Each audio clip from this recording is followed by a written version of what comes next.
Trusted gold buyers మీరు తాకట్టు పెట్టిన బంగారాన్ని విడిపించి ఈ రోజు ఉన్న మార్కెట్ ధరకు కొనబడను.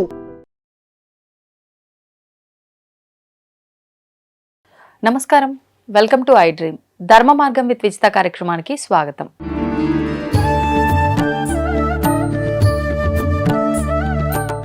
నమస్కారం అండి. శ్రీమాత్రే నమః. సాధారణంగా మన ఆధ్యాత్మిక విధానంలో మొదలు పెట్టాలి అన్నా, మన సనాతన ధర్మంలో ఖచ్చితంగా ఈ పూజలు, ఈ విధానాలు ఇవన్నీ వివరించడంతో పాటే ఇవన్నీ చేయాలంటే కొన్ని నియమాలు, కొన్ని ప్రత్యేకంగా చేయాలంటే ఖచ్చితంగా ఉపవాసం, జాగరణ ఇవి ఖచ్చితంగా ఉండాల్సిందే అని చెప్తూ ఉంటారు.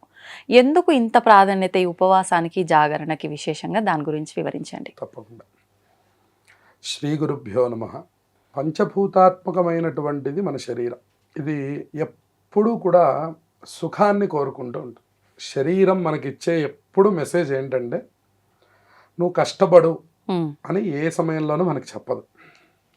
శరీరం ఏమంటుందంటే నాకు కావాల్సిన సుఖాలు ఇవ్వు, నువ్వు అలవాటు చేస్తున్న కొద్దీ అది మనల్ని అలవాటు చేసుకుంటూ ఉంటుంది, ఇంకా లాగుతూ ఉంటుంది వాటి వైపుకి. ఉదాహరణకి మనకి కింద పడుకోవడం అలవాటు ఉండదు.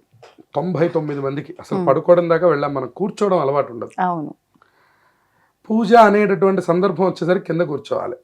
ఆ రోజు ఎక్కడ లేని కష్టం మనకు వస్తుంది. ఎందువలన? నిత్యం మనం దానికి సుఖాన్ని ఇస్తున్నాం. ఎప్పుడు పైనే కూర్చుంటున్నాం, ఎప్పుడు భోజనానికి పైనే కూర్చుంటాం, ఇక అన్ని సమయాల్లోనూ పైనే కూర్చోవడం మనకు అలవాటు అయిపోయింది.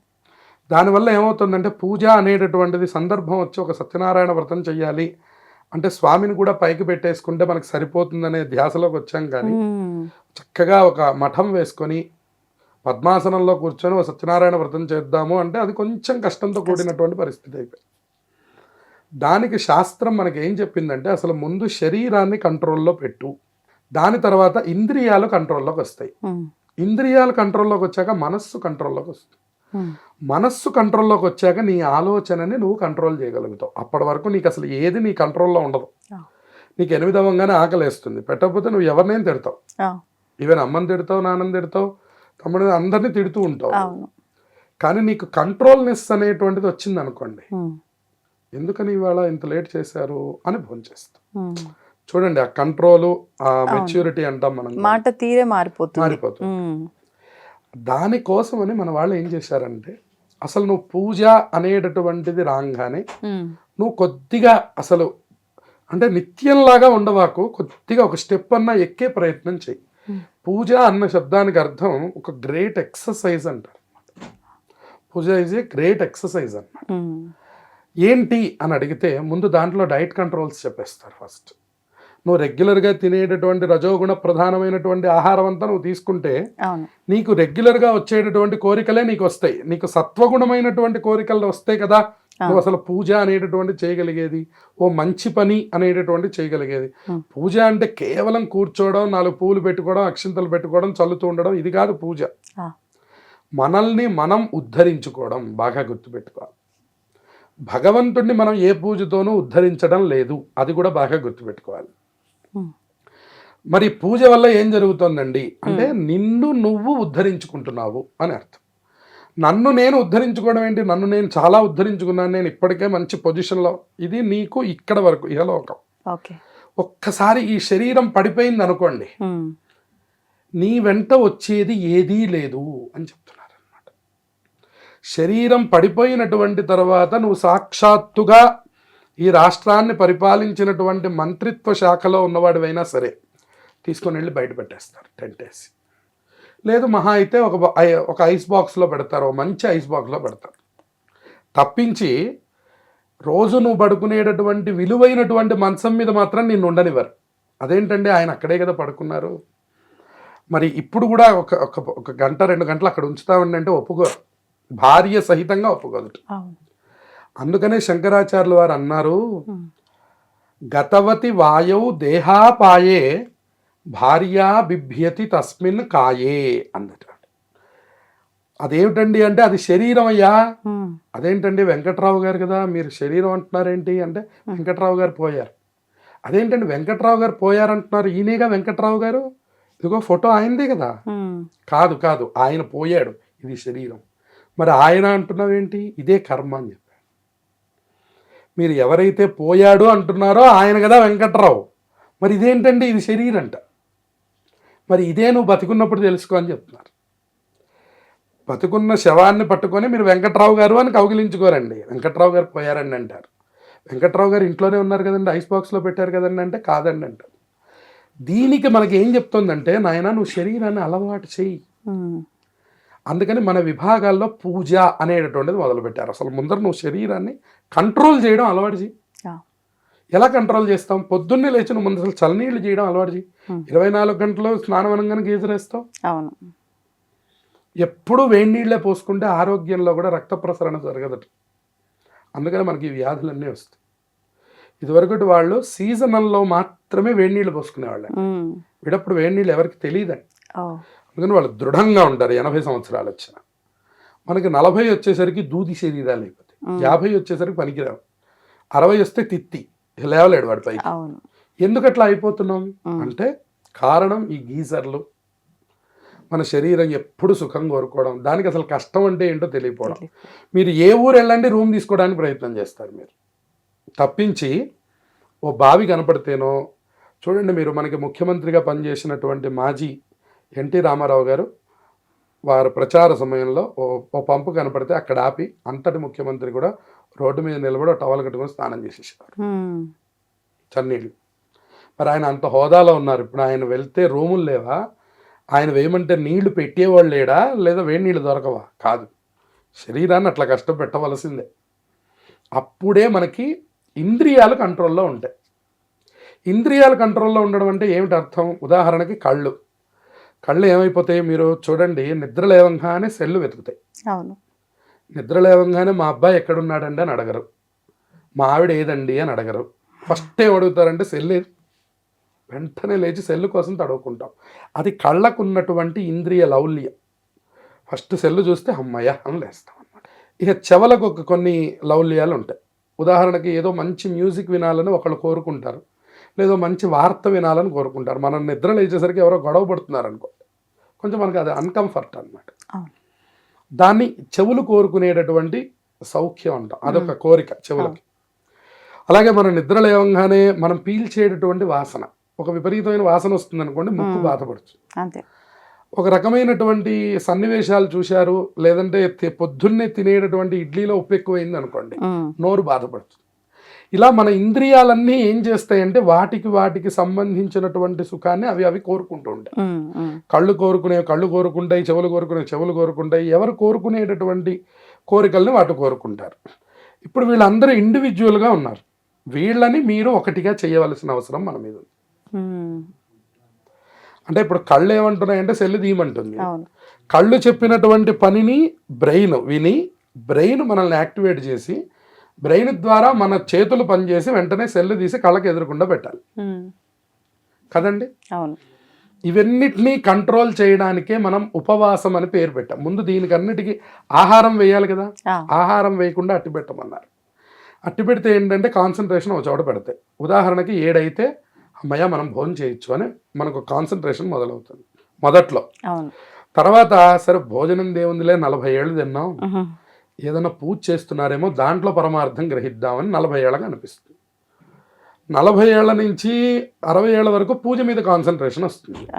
60 ఏళ్ల తర్వాత చేసి ఉన్నాం, పరమాత్మను ఎప్పుడు తెలుసుకుంటాం మనం?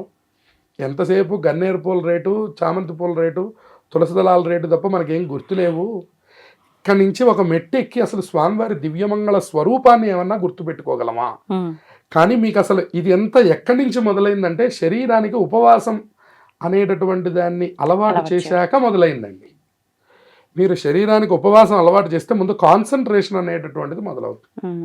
మీరు చూడండి, తిని పూజ చేయడం మొదలుపెట్టిన దానికి తినకుండా 2 గంటలు 3 గంటలు ఉంటే కూడా మాకు తెలియలేదండి అన్న షుగర్ పేషెంట్లని మేము వైదిక వృత్తిలో మేము చూస్తూ ఉంటాం. కానీ ఎప్పుడైతే శరీరానికి మీరు ఆహారం వేసేసారో అవన్నీ ఎటు మూలకి అటు సర్దుకుంటాయి. సర్దుకుని ఏం చేస్తాయంటే ఇంకా మిమ్మల్ని యాక్టివ్ చెయ్యవు. అవి వర్క్లో యాక్టివ్ చేస్తాయి కానీ ఫిజికల్గా మిమ్మల్ని యాక్టివ్ చెయ్యవు. మీరు పని చేసుకోవడానికి మీకు పనికి వస్తుంది, కానీ మీరు పూజ చేయడానికి పనికిరాదు. పూజ అంటే నేను మీకు మొదట్లో చెప్పాను, అదేంటంటే ఎక్సర్సైజ్ అది. అవును. ఎక్సర్సైజ్ ఎవరైనా తిని వెళ్తాడా?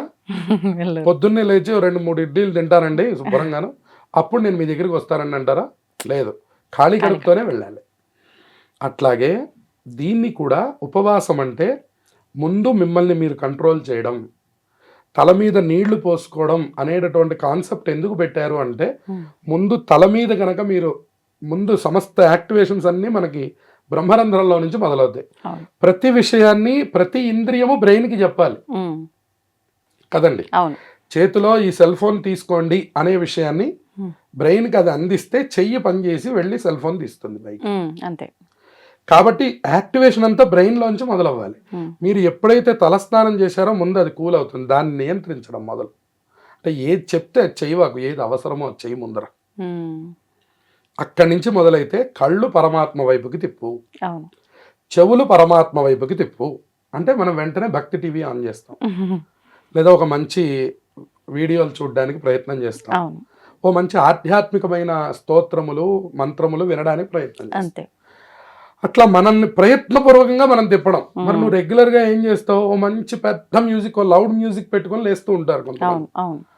అది ఒక ఆనందంతో మొదలవ్వాలని అదొక కాన్సెప్ట్. అది ఇప్పుడు దాన్ని ఏదో జుంబానో ఏదో అంటూ ఉంటారు. దాన్ని ఏదో ఒక యాక్టివ్తో దాన్ని విపరీతంగా సౌండ్ పెట్టి దాంట్లో మనం ఆనందాన్ని అనుభవిస్తే శరీరం యాక్టివ్గా ఉంటుందని. అంటే చెవులకి సంబంధించినటువంటి పని అది, కళ్ళకి సంబంధించిన పని అది. వీటన్నిటినీ కంట్రోల్ చేసే బ్రెయిన్ని మొట్టమొదటి కంట్రోల్లో చేయడానికే మన పూజకి ముఖ్యమైన పని ఏమిటి? తలస్నానం. తలస్నానం తర్వాత పని ఏంటి? ఉపవాసం. నువ్వు వాటన్నిటిని అలర్ట్ చేయాలంటే ఫస్ట్ నువ్వు భోజనం ఆపు. రెగ్యులర్గా తినేటటువంటి దాని నుంచి కొంచెం బయటికి రా. నువ్వు నిద్ర లేవగానే కాఫీ తాగుతావు, ఆ రోజు కాపు.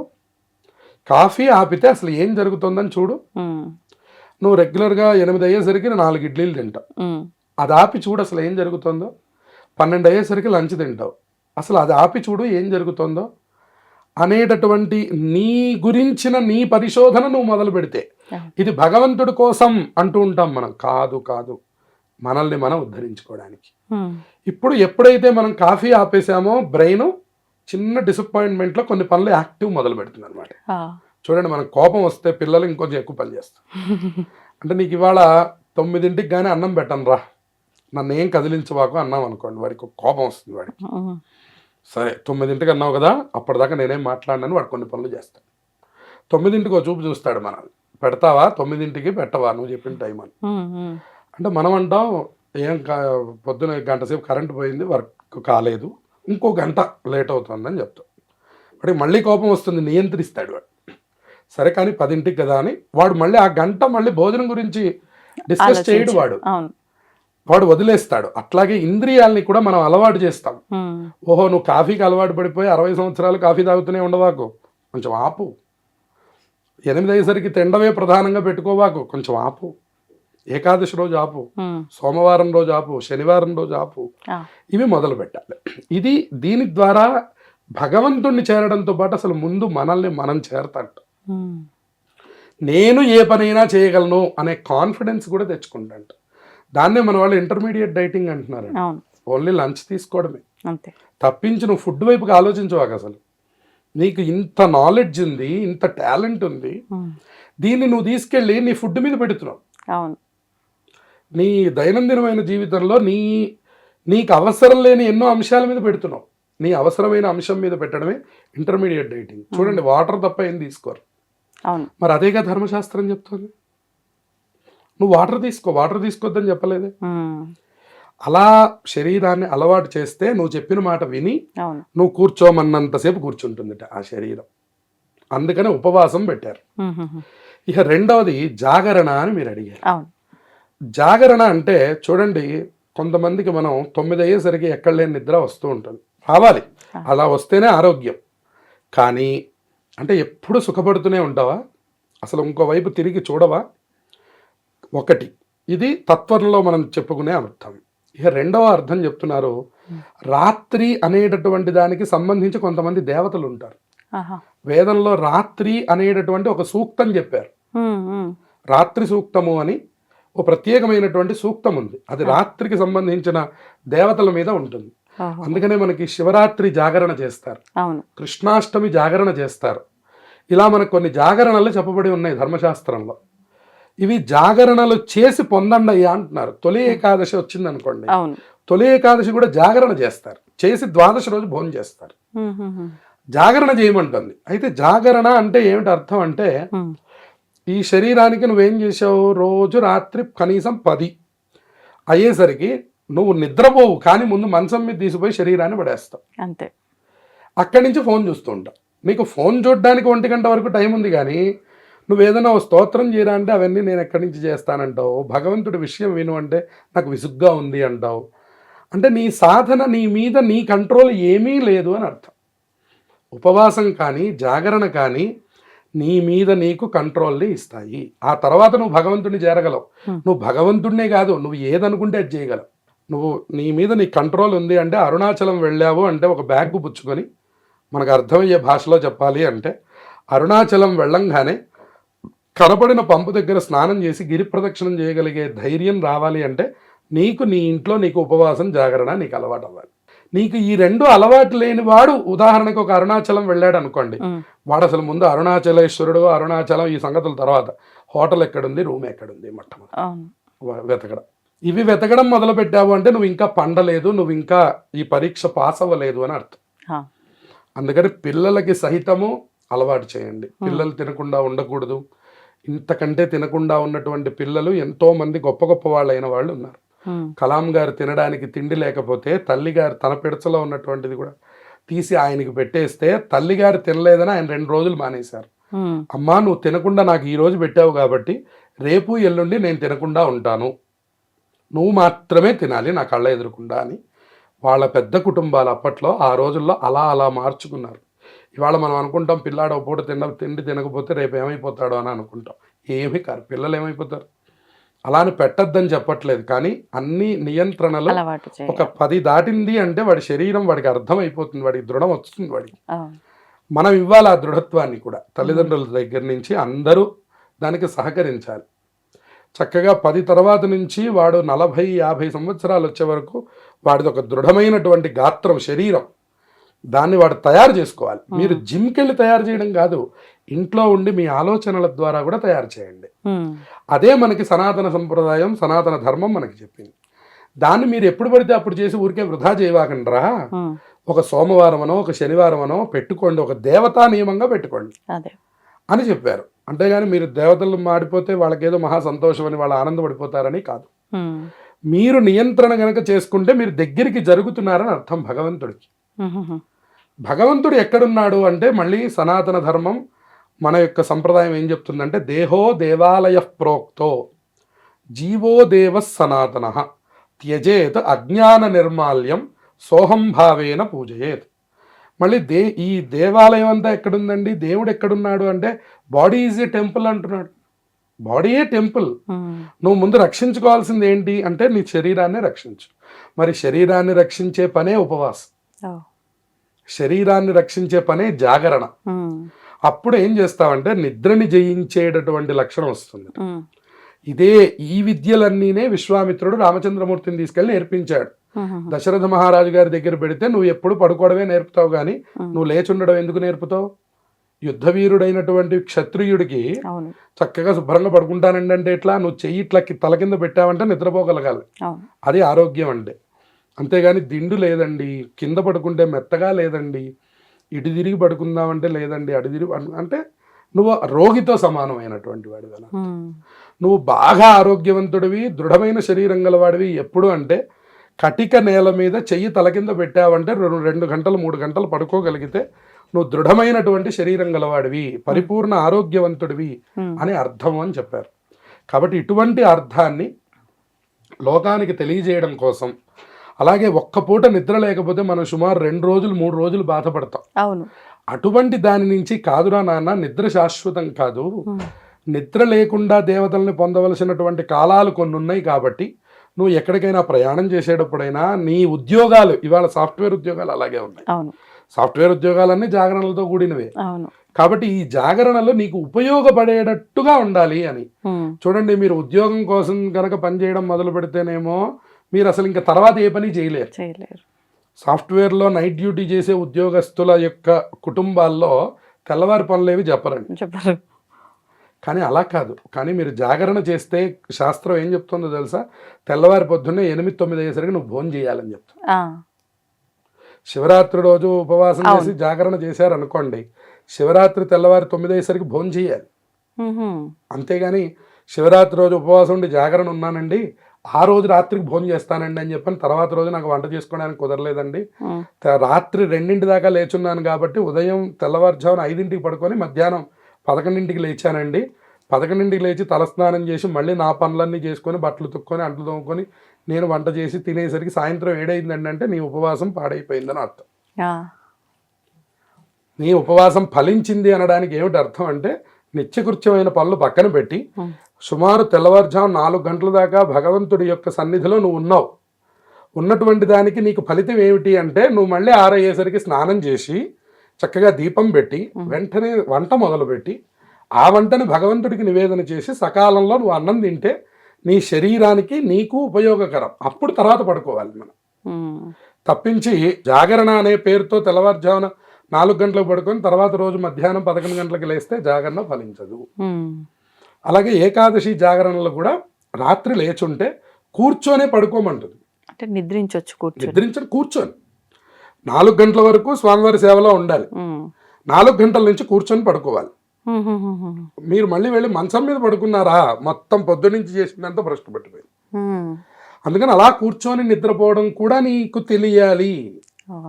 మా గురువు గారులు కొంతమంది అటువంటి మహానుభావుల్ని మేము ఇప్పటికీ దర్శనం చేస్తూ ఉంటాం, మేము బాధపడుతూ ఉంటాం. వారు అలా కూర్చున్నారంటే యోగ నిద్రలోకి వెళ్ళిపోతారు వాళ్ళు. ఇంకా కదిలించకూడనంత నిద్ర వాళ్ళకి హాయిగా వచ్చేస్తుంది.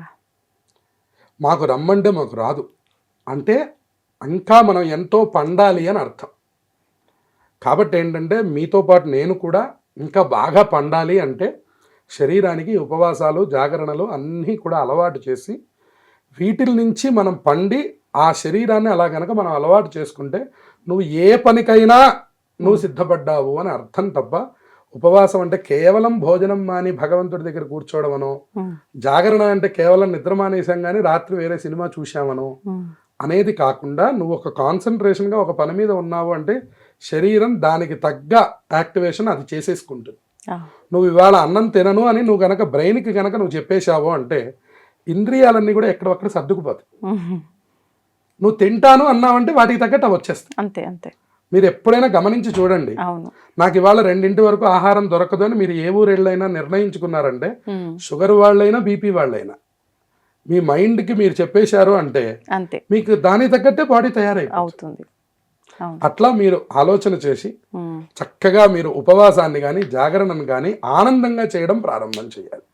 దాని ద్వారా దేవతా అనుగ్రహాన్ని పొందుతారు, శరీర దృఢత్వాన్ని కూడా మీరు అందరూ పొందగలుగుతారు. ధన్యవాదాలండి. శుభమస్తు. తవ్వండి, తవ్వుతూనే శివలింగం. సరే దాన్ని అట్లా కప్పేసేయండి, చూపించదండి. Krishna is there. మూర్తి పూజ కాదు, సాక్షాత్ బ్రజేంద్ర నందన భగవాన్ ఉన్నారు మూర్తి.